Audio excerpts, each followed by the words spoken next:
नरेंद्र मोदी देश के प्रधानमंत्री तीसरी बार बन चुके हैं और ऐसे में हॉर्नबिल टीवी ने लखनऊ में क्या गठबंधन के दो बड़े साथी कांग्रेस और समाजवादी स्टेट मुख्यालय पर जाकर जायजा लिया और जाना कि वहां पे माहौल क्या है।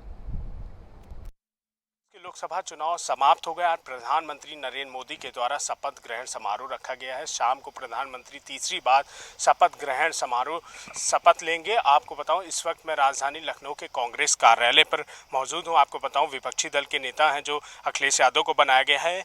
आज सभी सांसदों की मीटिंग है दिल्ली में इंडिया गठबंधन के, उसी को लेकर यहाँ पर सभी सांसद दिल्ली गए हैं और ये कांग्रेस का माहौल है। जिस तरीके से इंडिया गठबंधन ने यहाँ पर तगड़ी फाइट की, अमेठी की बात की जाए चाहे रायबरेली की बात की जाए, क्योंकि वहाँ पर जिस तरीके से कांग्रेस की जीत हुई, कहीं ना कहीं एक बड़ी जीत थी। राहुल गांधी ने ज़्यादा से ज़्यादा वोटों से जीता। उत्तर प्रदेश में कहीं ना कहीं बड़ी जीत थी। ना करते हुए भी राहुल गांधी रायबरेली से चुनाव लड़ गए। और दिखाते हैं आपको, कैमरामैन से कहेंगे आगे चले। जिस तरीके से देख सकते चारों तरफ झंडे लगाए गए यहाँ पर कार्यालय पर, क्योंकि जिस तरीके से कांग्रेस कार्यकर्ताओं में काफ़ी उत्साह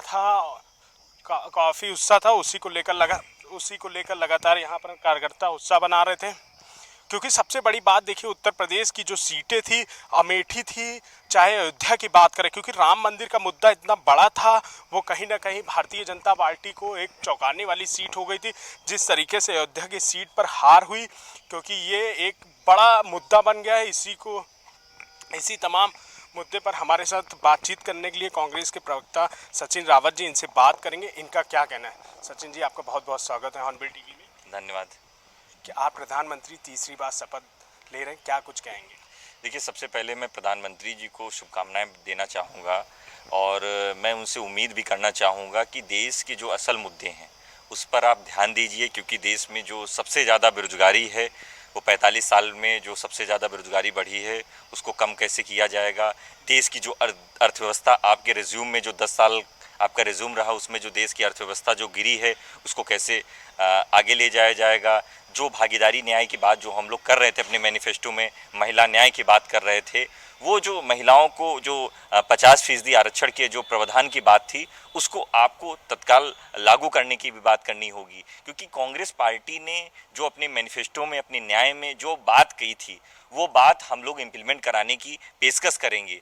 क्योंकि हम लोग विपक्ष की भूमिका अदा करने जा रहे हैं और विपक्ष, लोकतंत्र में विपक्ष सशक्त होना चाहिए और सशक्त विपक्ष आज की डेट में हम लोगों के पास में है। हम लोग प्रधानमंत्री जी से भी अपेक्षा रखेंगे कि संसद भवन की जब कार्रवाई हो तो मुद्दों पर चर्चा हो, और निश्चित तौर पे जब मुद्दों पर चर्चा होगी तभी एक देश सशक्त देश बनेगा। क्या लग रहा है अयोध्या की सीट पर क्या कहेंगे। अयोध्या मुद्दा बहुत बड़ा था उत्तर प्रदेश की राजनीति में और लोकसभा चुनाव में भी, लेकिन वो सीट बीजेपी नहीं निकाल पाई। इस पर आप क्या कहेंगे। देखिए, प्रभु श्री राम जी की आस्था सभी में है, विश्व के आराध्य प्रभु श्री राम जी हैं, और लेकिन प्रभु श्री राम जी के नाम पर राजनीति रोटियां भारतीय जनता पार्टी ने सेकी, आरएसएस ने सेकी। अब मैं एक बात कह सकता हूं कि प्रभु श्री राम जी ने विपक्ष को आशीर्वाद दिया और वहां पर हम लोग जीत करके आए। निश्चित तौर पे क्या है कि धर्म और राजनीति हमेशा अलग होनी चाहिए। धर्म का कभी राजनीतिकरण नहीं होना चाहिए, लेकिन भारतीय जनता पार्टी ने किया तो कहीं ना कहीं अयोध्या हारना पड़ा उनको। तो मैं कह सकता हूं कि आज आने वाले समय में देश मुद्दों पर चलेगा, मुद्दों की सियासत पे चलेगा।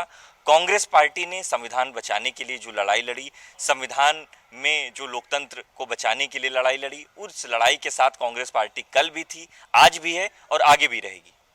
क्या लग रहा है अमेठी की सीट पर क्या बोलेंगे। बीजेपी की तरफ से जो बीजेपी नेता है महिला स्मृति ईरानी, उनका मजबूत नेता थी, लेकिन उसके बाद भी 10 साल से बीजेपी का कब्जा था, लेकिन इस बार हार गई। क्या ऐसी कमी थी जो हार गई और कांग्रेस जीत गई, ये सबसे बड़ी बात है। देखिए, मैं तो स्मृति ईरानी जी से कहूँगा, स्मृति ईरानी जी का अहंकार हारा है। जिस तरह से स्मृति ईरानी जी नेता अमेठी की बन करके उन्होंने सिर्फ और सिर्फ हमारे नेता राहुल गांधी जी को कोसने का काम किया। जब उत्तर प्रदेश में लगातार महिलाओं पे इशूज थे, हाथरस में बेटी को रातों रात जब जलवा दिया गया, तो उम्भा की घटना हो या तमाम ऐसी घटनाएं जो महिलाओं पर अपराध हो रहे थे, स्मृति ईरानी जी ने कोई व्यक्तित्व नहीं दिया। सिर्फ और सिर्फ हमेशा चुप्पी साध जाती थी। जब गैस सिलेंडर 1000 के ऊपर इनके सरकार में बिक रहे थे, स्मृति ईरानी जी ने कभी व्यक्तित्व नहीं दिया। तो ये सिर्फ और सिर्फ ये जो पॉलिटिक्स है जो स्मृति ईरानी जी ने करने का काम किया, जिसमें प्रोपेगेंडा रचा, हमारे नेता को गाली दी, हमारी पार्टी को गाली दी। जनता जनार्दन होती है, उनको ये नहीं मालूम है कि अमेठी की जनता गांधी परिवार का एक स्वरूप है और गांधी परिवार ने हमेशा अमेठी की जनता की सेवा की है और अमेठी ने गांधी परिवार को स्वीकारा है। तो मैं कह सकता हूं कि स्मृति ईरानी के अहंकार की हार है और अमेठी की जनता की जीत है। किशोरीलाल शर्मा जी ने जिस तरह से स्मृति ईरानी जी को हराने का काम किया, तो मैं कह सकता हूं कि ये जनता जनार्दन का आशीर्वाद है और हम अमेठी को कल भी विकास के रूप में आगे अग्रसर करते थे, आज भी करेंगे और आगे भी करेंगे। राहुल गांधी की सीट रायबरेली नाना करते हुए आखिरी डेट पर उनको इलेक्शन लड़ाया गया, वो जीत गए, काफ़ी अच्छे वोट से जीते। उत्तर प्रदेश की बात करें तो देखिए, उत्तर प्रदेश में ऐतिहासिक जीत हुई है। जिस तरह से 4 लाख के वोट के आसपास राहुल गांधी जी ने रायबरेली से चुनाव लड़ा। देखिए क्या है कि रायबरेली में जब सोनिया गांधी जी कैंपेन करने आई थी, उन्होंने कहा था कि मैं अपना बेटा सौंप रही हूँ, क्योंकि रायबरेली की जो सीट है वो गांधी परिवार की परंपरागत सीट है और रायबरेली को गांधी परिवार ने हर मतलब विकास के रूप में वहाँ पर भेल दिया, रेल दिया, या जितनी भी मतलब फूड इंडस्ट्री का पार्क दिया, या जितनी भी मतलब संवैधानिक संस्थाएं थी वहाँ पर देने का उन्होंने काम किया। तो मैं कह सकता हूँ कि रायबरेली की जनता ने गांधी परिवार पे भरोसा जताया, राहुल गांधी जी पे भरोसा जताया और रायबरेली की जीत जो है वो कांग्रेस पार्टी की जीत नहीं, वो रायबरेली के एक भविष्य की भी जीत है। मैं कह सकता हूं कि आने वाले समय में देखिएगा कि हम लोग विपक्ष में भी मजबूती से भारतीय जनता पार्टी के सरकार के खिलाफ लड़ाई लड़ेंगे और निश्चित तौर पे एक देश में नई राजनीति का जन्म हुआ है। क्या लग रहा है चाचा नीतीश बाबू, क्या सबके साथ लगातार आप लोगों की बैठकें चल रही, इंडिया गठबंधन की आज भी चल रही, तो क्या लग रहा है सरकार बनाने की कोई उम्मीद है? क्योंकि विपक्ष ने ऑफर तो किया नीतीश कुमार को पीएम के पद के लिए। देखिए ये सब तो मुझे लगता है कि बड़े लेवल की चीज़ें हैं और मैं आपका क्या सोचना है? देखिए मेरा तो बस यही सोचना है कि देश में जो भी सरकार हो वो मजबूत, सशक्त और जो है निष्पक्ष सरकार हो, क्योंकि देश जो है एक मजबूत सरकार से आगे बढ़ सकता है और तभी देश का एक विकास संभव हो सकता है। मैं कह सकता हूं कि नीतीश कुमार जी ने जिस तरह से बिहार में काम करने का मतलब उन्होंने काम किया है, बिहार की जनता ने उन्हें भरोसा जताया था। लेकिन मैं एक बात कह सकता हूं कि अभी हम लोग विपक्ष में हैं, विपक्ष में हम लोग रह करके मोदी सरकार के खिलाफ, भारतीय जनता पार्टी की नीतियों के खिलाफ लड़ाई लड़ेंगे, संघर्ष करेंगे और निश्चित तौर पे जो जनता का आशीर्वाद मिला है वो जनता के आशीर्वाद के जो मुद्दे हैं उसको लेकर के हम जनता के बीच रहेंगे। हमारे साथ कांग्रेस के प्रवक्ता सचिन रावत, जिनका साफ तौर पर कहना है कि हम लड़ाई करते रहेंगे, 2027 में लोकसभा चुनाव भी, उसकी भी तैयारी करते रहेंगे, अपने मुद्दे लगातार उठाते रहेंगे। सबसे बड़ी बात तो ये है कि इंडिया गठबंधन ने उत्तर प्रदेश में 43 सीटें जीती। वहीं अगर बात करें इसमें सबसे बड़ा योगदान था तो सपा पार्टी, जो मजबूत पार्टी थी उत्तर प्रदेश के लिए, उन्होंने वहां से 37 सीटें जीती। तो कहीं ना कहीं ये बड़ी एक बात है उत्तर प्रदेश में समाजवादी पार्टी के लिए। अब चलते हैं हम लोग समाजवादी पार्टी में क्या माहौल है वहां जानेंगे। ये देखिए, मैं इस वक्त सपा कार्यालय पर मौजूद हूँ। आप देख सकते हैं किस तरीके से सपा कार्यालय पर जो पोस्टर्स लगाए गए हैं, लोकसभा चुनाव खत्म होने के बाद जिस तरीके से उत्तर प्रदेश में समाजवादी पार्टी का एक बड़ा योगदान था, साफ तौर पर उसके उत्साह में यहाँ पर कार्यकर्ताओं नेताओं के द्वारा जो पोस्टर्स लगाए वो देख सकते हैं किस तरीके। सारे पोस्टर में लिखा है इंडिया गठबंधन प्रचंड ऐतिहासिक जीत, आर.के. चौधरी को दी बधाई। ये सब देखिए, क्योंकि आर.के. चौधरी वो है जो कौशल किशोर का हराकर सांसद बने इस बार।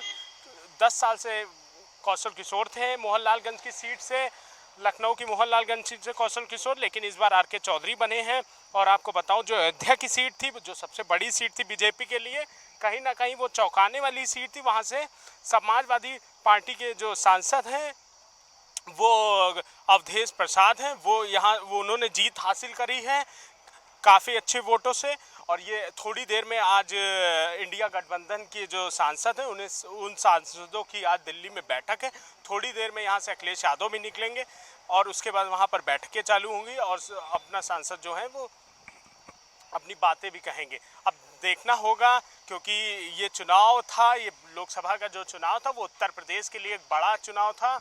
चाहे बीजेपी की बात करें चाहे सपा की बात करें, लेकिन इंडिया और इंडिया गठबंधन का जिस तरीके से कहीं ना कहीं एक तगड़ी फाइट थी, वो एक चौंकाने वाली थी, जिसमें समाजवादी पार्टी ने 37 सीटें हासिल करी और वहीं कांग्रेस पार्टी ने 7 सीटें हासिल करी। वहीं अगर बात करें बीजेपी की उत्तर प्रदेश में तो 36 सीटें आई हैं।